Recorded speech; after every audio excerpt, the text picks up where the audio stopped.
How to fix WhatsApp chat backup problem. So in today's video guys, I'm gonna show you 3 ways to fix this problem.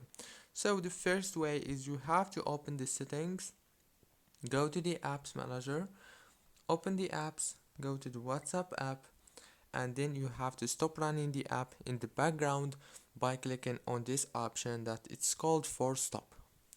That's the first way. The second way is you have to go to the wireless and networks on your settings, go to the Wi-Fi and change the network that you are connected to, or just turn off and on again.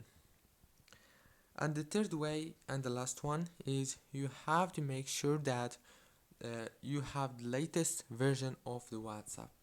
If you don't have it, then you have to update your WhatsApp on the Play Store or the App Store. If you have iPhone, search for it and click here on this update option, as you can see in the green.